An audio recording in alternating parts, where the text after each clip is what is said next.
There was a time that the role of a civil servant carried with it a sense of duty to his community for the greater good. It was well understood that they were paid less than what they would have received in the private sector. However, unlike the private sector, they would have some job security. In today's world, the roles have been reversed, which has put an untenable burden on the taxpayer. Now, Governor Cuomo is considering pay raises of 47% for New York politicians. You couldn't make this up. Why should Albany reward itself for abusing our tax dollars and increasing our budget deficit, while the rest of us are forced to live paycheck to paycheck? I have with me an expert on this topic, Mary Calamia. Hello, expert. Hello.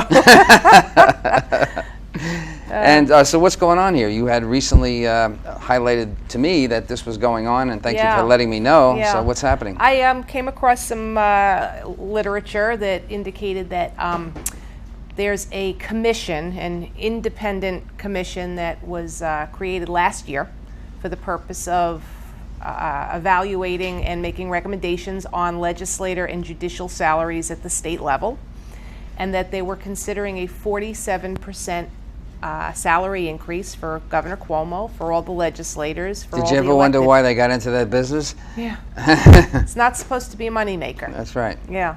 But, they justify it in umpty six different ways. They have not had a raise since 1999, and that is correct. But, I know a lot of people who haven't had a raise in many, many years. Don't they consider it still a part-time job? It is a part-time job. It's supposed to be a part-time job.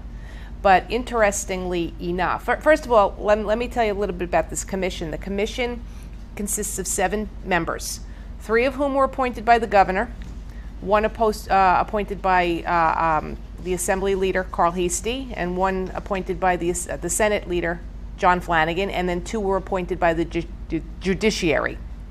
And so they, the gentleman who was appointed by Carl Heastie said that they should have these 47, he's proposing these 47% raises. Now, Heastie has been in full favor of a huge raise, but he's also been in favor of turning it into a full-time job and capping their income, their outside income. But I don't see anything on the table to make it a full-time job. I don't see anything on the table to cap their income. I only see a raise on the table at this point. Right. And I vehemently oppose them turning this into a full-time job anyway. This isn't supposed to be a full-time job. I don't know how many hours they put in. I don't know what's real or what's valid, what the best purpose of their time is. I have no idea. I think it varies. I know they run for election. Yeah, well, they do, and they spend a considerable amount of time every 2 years campaigning, depending on the district. Some districts, they don't have hard races. Which has got to be a little difficult, though. I was talking to Chad before we did this program that there's a 2-year for everyone. Yeah. That's kind of short. It is. I would rather see them go to 4 years in term limits. Right. But people who have argued with me that they haven't had a raise in 17 years, they say you shouldn't be there for 17 years anyway. That's right. Term limits. Term limits, exactly. Term limits seem to be primarily a conservative issue, or Republicans? I think so. I haven't seen very many Democrats say it doesn't matter. I guess they get somebody good, they want to keep them there forever. Listen, I have a great idea to term limit them. They don't even have to have term limits. All we have to do is let's give them a whopping pay salary, like say $150,000. Let's double their salary. First year, second term it goes down. Third term, it goes down from there. You mean just like our income? Yeah. If we keep reducing the income, maybe they'll step out after 3 or 4 terms. Okay, let's start a little bit more conservatively, like 100. They make in general 79.5. The record That's shows, the base. And they want to go up to 117 for a part-time job. That would be in the assembly, and they get something on top of that. They get things something called Lulus, which are for every committee they sit on, they get paid. Oh yeah. In addition, they get $10,000 and up from there for every committee they sit on. Most of them sit on 3 or 4 committees. I see $2,100 in the notes I have here. Is that what it is per committee? No, it's more. It's more than that. Okay. It's like $9,000 or $10,000 and upwards from there per committee. Wow. And then if they're the ranking, the ranking member of the committee, they get even more than that. So how can they justify? Just off the top, how do they justify such a huge increase? Well, they're justifying it because here in Suffolk County, the legislators make $100,000 a year. A county legislator makes about $100,000 a year. The board members, the town board members are making about $80,000. The city council It's just like, voted and themselves I want raises. my share of whatever else. And they're saying, well, we should make more than they do. Whatever So, else anybody else is getting. my response to that is, if somebody has a gluttonous salary, yours should be even higher.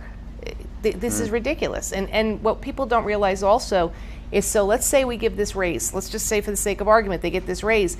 The legislative aides, the people who work for the legislators, their salaries are tied to the legislator salaries. So they all get a pay increase. Jeez. The DAs in all 62 counties, their salaries are tied to that.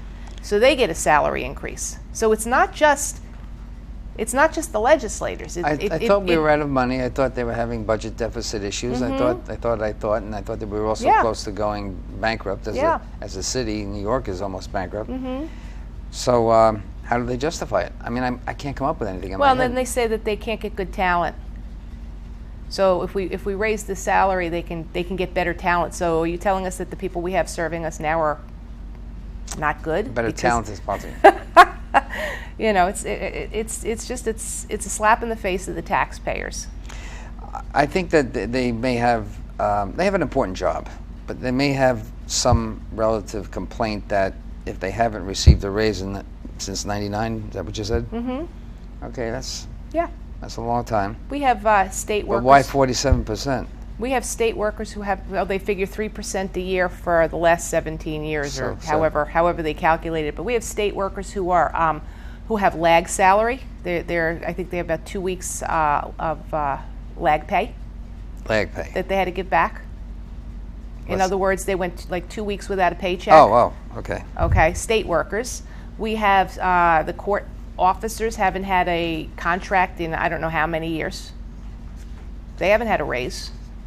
We have legislators who, I think 30 of them have been indicted and or found guilty of crimes. This is not the time to be asking for a huge increase and telling us how worthy they are of an increase. Yeah, I mean, really, they're not setting a good example. That's 30-something of how many? There's 200 or... I don't know the exact number. Big number, yeah. A couple hundred. Yeah. Well, why can't they tie... I mean, cost of living is kind of a wacky thing these days, but why can't they tie it closer to a cost of living increase? If they're already getting, what is it, 79? 79.5. Right. I mean, I can visualize a 2%, 3%, whatever they call it, 1.5%, whatever. I can visualize that. Why the heck do you jump out into the stratosphere and think that we're not going to be upset about that? I'm glad you caught on to this, by the way. If you hadn't, I mean, I hadn't really known about it, but I think it's really important. It is important. I think people really need to know about it. So I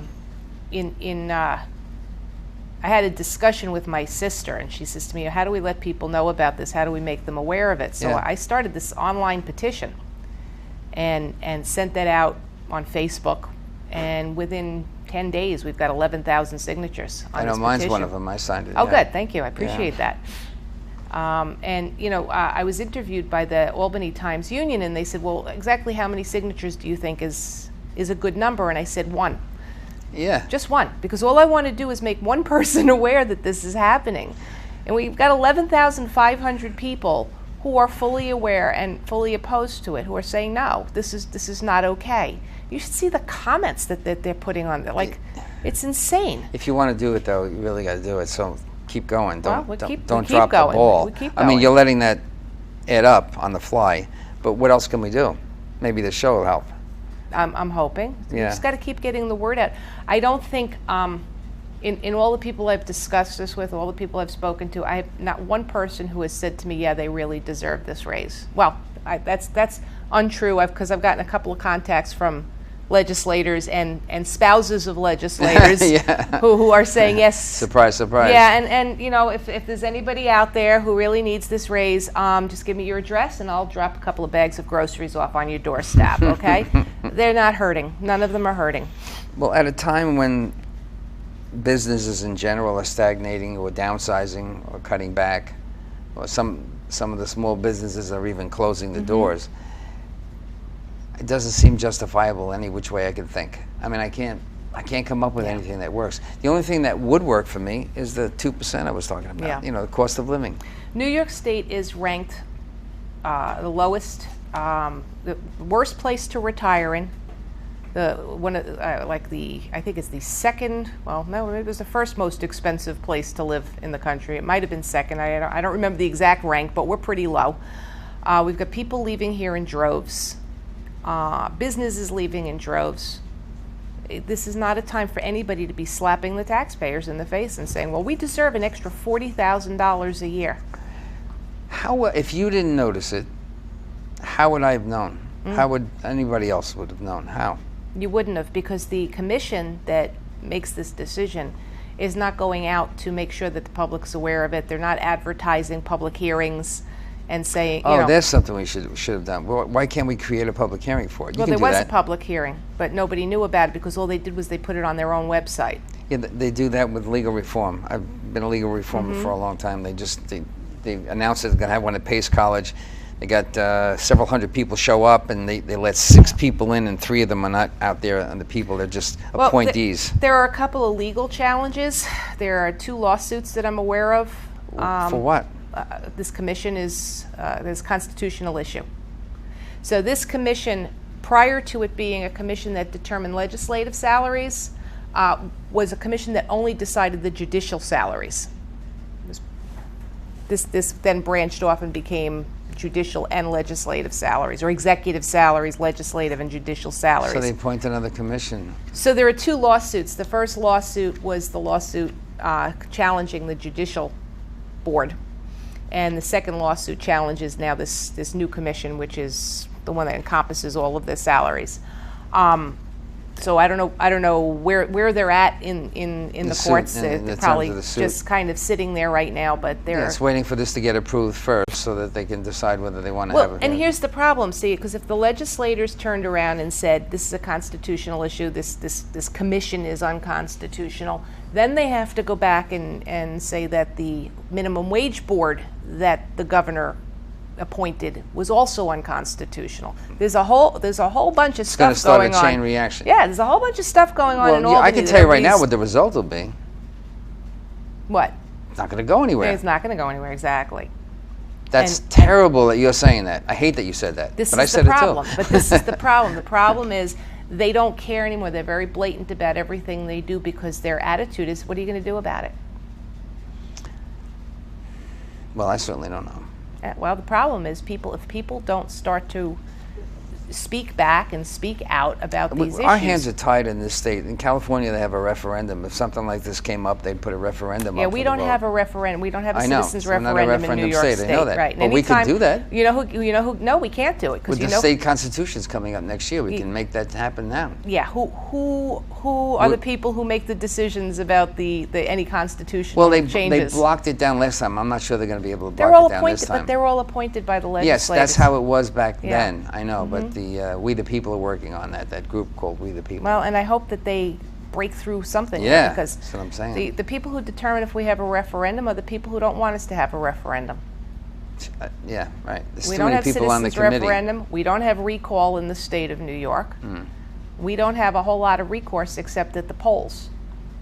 And we have a pitiful turnout on election days.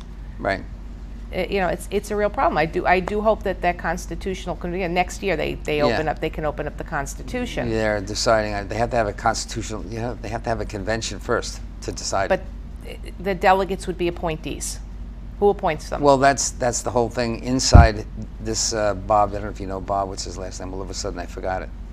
Anyway, he's doing it, and that's one of his issues, that they don't allow the appointees, that we vote on the appointees. Right. We select them, so the people are going to select them. Everything is about the people. Now, I can also see problems in that too. Too many people together fighting over who will be a delegate.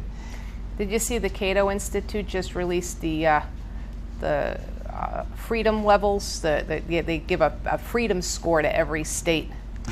Out of 50 states, we're at about number 75. New York came in dead last because of those kind of restrictions that you talk about. Yeah, there's too many. You can't get through anything. No. We've been trying for the longest time. I guess I'm doing it for maybe 25 years to get a joint custody solution out of divorce. Yeah. That at least you start off with an even slate. The judiciary chair keeps tabling the efforts, no matter Yeah. how many Yeah. people sponsor it. Now the sponsors are afraid because they know they're going to be dealt with harshly by the judiciary in the state of New York. So you can't really get an effective change of law. So it all kind of just stays the same. Yeah, everything stays the Yeah. same. It's Yeah. a mess, but the powers that be wanted to stay that way. They keep writing laws. They keep writing Yeah. pieces of legislation, hundreds and hundreds and hundreds of them every year. I know. Some of them just change a comma. Some of them just change one little sentence in a piece of legislation. But I keep telling them, every time you write a piece of legislation, you grow the government. You just make it bigger and bigger and heavier. That's fine by them, apparently. But that's New York State is democratically controlled. Well, we have people who think they're royalty.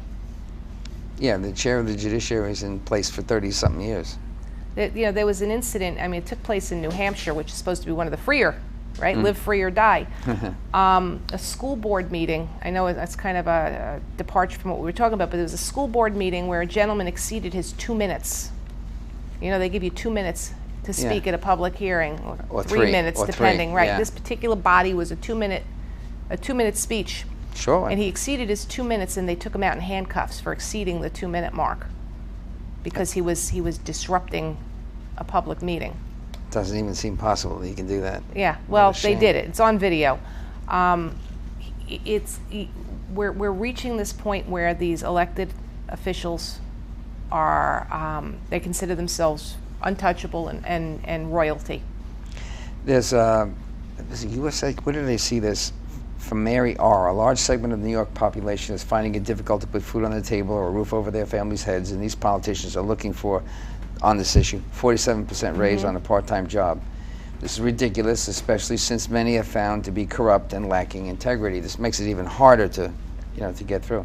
There are more important causes for my tax dollars to go. As a matter of fact, I feel these politicians should take a pay cut, which a lot of us feel. Adds to the long list of reasons why I'm planning to moving out of New York. Yeah. And the quote was, calling New York State the vampire state, not the empire state. Yeah. You saw that, right? Yeah. But to me, it's telling and true. We've got people, are barely making it here, especially on Long Island. The fallout is just more people leaving. And The fallout is businesses leaving, shutting their doors. The fallout is a $15. Now we have a $15 an hour minimum wage coming down. I know. The fallout is the effect on small business. Small business employs a huge chunk of the population. And the regulations make it very difficult to stay in business. The people are going out of business, and the restrictions are so heavy that it's very hard for them And to then stay. untenable property taxes. Right. The burden keeps falling on the if there's a middle class anymore. I don't even know. The people who work are being strangled. Exactly. They're the ones that are producing everything, including the government. And nobody's getting a 47% tax salary increase. Nobody's getting a 5% salary increase. Most people are getting cuts. Most people are getting cuts, exactly. And someone else said in that same article, I would love to have someone take up the issue, name withheld. No wonder this is probably not tell anybody who they are. I would love to have someone take up this issue of free lifelong health insurance given to New York State representatives who have served less than 20 years. I feel there should be limits as to how long representatives receive free health insurance. We have some representatives who've been there an awfully long time. The longest sitting assemblyman, just take a guess how long the longest sitting assemblyman is in Albany. 44 years. Just about. 1970. 1970. That's 46 years. 46 years. Yeah. The longest serving senator has been in there since 77. It's a lifestyle. They all want to be career politicians. What can we do to change? Well, how about that? How about we change the term limits? First of all, is term obvious. Limits are. I don't know anybody who disagrees with that except the politicians.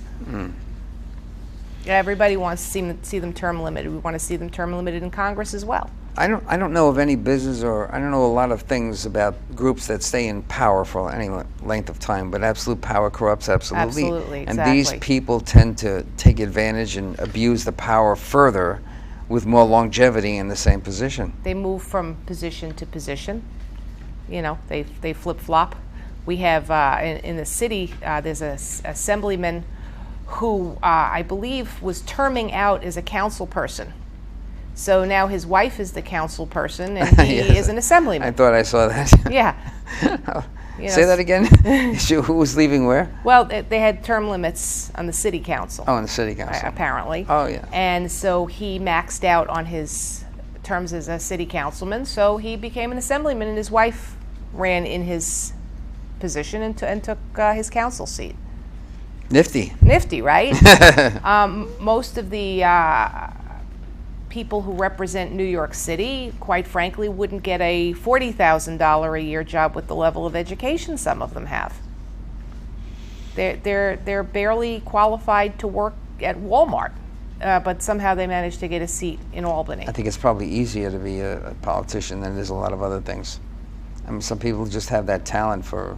Well, there's no real job requirements. It's age, and convincibility is a judge requirement. Well, but there's no requirement. I got you. It's I got how you. old you are and where you live, and if you can get people to vote for you, then poof, you're a popularity politician. then might be one of the major criteria. Absolutely, or roots in the community.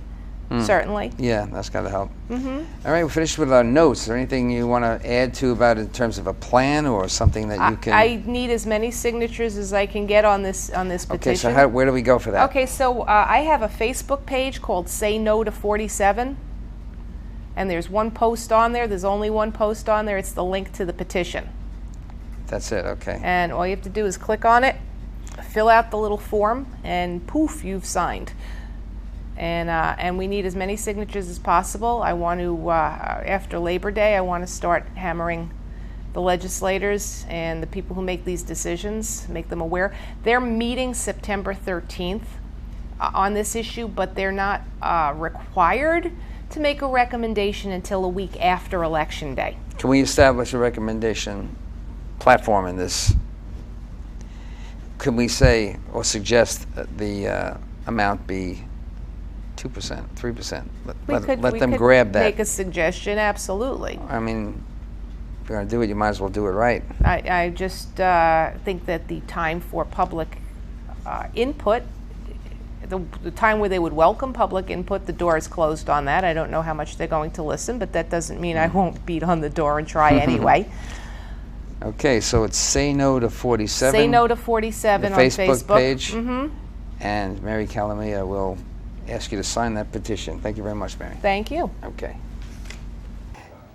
You've been watching Gray Matters, the program that brings you back to the history of social changes put in place and energized by the 60s and 70s from the baby boomer generation. We also look at hot-button political and social conditions of our day, measuring the successes and failures of that chronicled time. We hope you continue to watch this program. Thank you very much for watching. We'll see you again next time.